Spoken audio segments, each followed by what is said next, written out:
যে chartered life insurance পিএলসিতে আপনার husband একটা বীমা পলিসি করেছিল, কত টাকা বীমা করা হয়েছিল? কত টাকা? 4,125 টাকা। আপনার হাজবেন্ডের নাম কি? আমার হাজবেন্ডের নাম মোহাম্মদ ইউনুস পাটোয়ারি। আচ্ছা, উনি কিভাবে মারা গেল?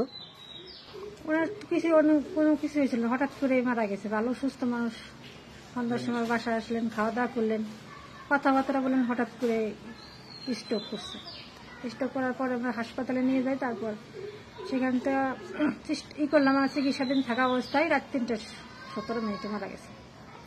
আপনার পরিবার এখন কে কে আছে? আমার এক ছেলে, 2 মেয়ে। আচ্ছা, তো আপনার হাজবেন্ড মারা যাওয়ার পরে আসলে আপনাদের পরিবারের কি অবস্থা ছিল? আমার হাজবেন্ড মারা গেছে যখন, তখন মনে করেন একটা টাকাও রেখে দেয়। তার অনেক টাকা পয়সা ছিল, ব্যবসা বাণিজ্য করতো, কিন্তু টাকাগুলো যে কারে দিচ্ছে, কিভাবে করছে, কোথায় রাখছে, আমার কাছে মানে বলে নাই। আর আমি এমন সংকটে ছিলাম যে আমার মানে সদাই করে যে খাবো, আমার এরকম কোনো টাকা পয়সা ছিল না। আমার সবাই আত্মীয় স্বজন আমার সহযোগিতা করছে, কেউ চাল দিছে, কেউ সদাই তরকারি মার্কা এগুলো কিনে দিছে। আমি খুব চিন্তায় ছিলাম যে মেয়ে, তখন আমার একটা মেয়ে আছে, সে বিয়ের উপযুক্ত, মেয়েটাকে বিয়ে দিতে হবে, ছেলেও কিছু করে না, কোনো কাজ কাম করে না, কিভাবে চলবো। হঠাৎ করে আমি আপনাদের এই যে ইসের কথা শুনলাম, তখন খুব খুশি হয়েছি। মানে ভাবছিলাম যে আমি বোধহয় একেবারে ডুবে গেছি, কিভাবে যে মানে সমুদ্রতে উঠবো, কি করব, কোনো কিছু ভাইবে পাইতাম না। আমি জানতাম না তেমন যে আমার স্বামী বিমাটা করছিল। পরে যখন জানলাম যে সেই এইটা করছে, তখন খুব খুশি হয়েছি। এবং এইটা পাওয়ার পরে আমি যে কত উপকারিত হয়েছে, আমার অনেক দিন আগে গেছিলাম আমার স্বামী, মানে রডের দোকান বলেন, সিমেন্টের, মানে সব সদার দোকান স্টিক টাকা পাইতো, সব টাকা পয়সা ক্লিয়ার করে দিচ্ছি। কত টাকা পাইছেন? টাকা পাইছে 1,45,875 টাকা।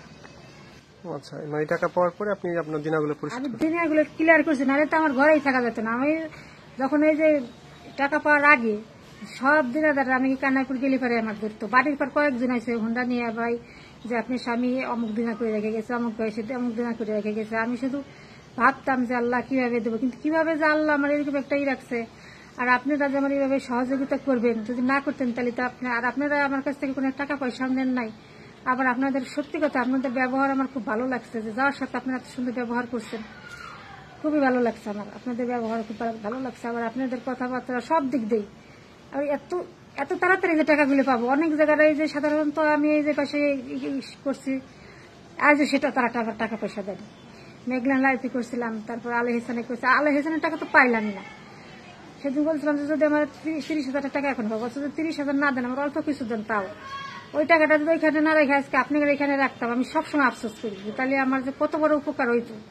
আর একটা দেখছিলাম দেশটিনে 21,000 টাকা দিয়েছিলাম একবারে। ওই টাকাটা যদি দিতাম আজকে 15-16 বছর, তাহলে তো আমার মনে হয় কত টাকা পাইতাম। আমি সে তার কাছে বললাম যে আমি কি ভুল করছি, আমি তো আপনাদের এইগুলো জানতাম না তখন। তাহলে আপনি আমাদের ইন্স্যুরেন্স নিয়ে কি খুশি? খুশি মানে সারা জন্ম আমি আপনাকে দোয়া করে দেবো, কিভাবে যে দোয়া করবো। আর খালি শুধু বলতেছি আল্লাহ, আমি কিভাবে যে টাকাটা পাইলাম, তুমি আমার কিভাবে ব্যবস্থা করে দিলা। আর আপনারা আমি যে আমার না দিলেও তো পারতেন এই টাকাটা, আমি তো জানতাম না যেগুলো করছে, কিংবা আমার ঘুরে এবারও পারতেন, নাও দেওয়ার পারতেন। আমি একজন মহিলা মানুষ, আমার যে অবহেলা করতেন যে না, আমি না দিলে আপনি কিছু করা পারতাম না টাকার জন্য, আপনাকে জোরও করা পারতাম না, হয়তো আফসোস করতাম আর বড়দোয়া করতাম, কিন্তু এরপর বেশি কিছু করা পারতাম না। তো আমাদের এখন নতুন যারা আছে, যারা নাকি ইন্স্যুরেন্স করতে চায়, তাদের সম্পর্কে কিছু বলেন। আসলে তাদের সম্পর্কে বলবো যে আপনারাও করেন, আমার মতো উপকারিতা, মানে আমি যেভাবে উপকার হয়েছে, আমার যে উপকার হয়েছে, আমি যে কিভাবে বলবো যে আমার কতটা উপকার হয়েছে। আপনারা পারলে এগুলো করে, এই ইন্স্যুরেন্স করেন, এগুলো তো কোনো ক্ষতি নাই, মায়েরও নাই।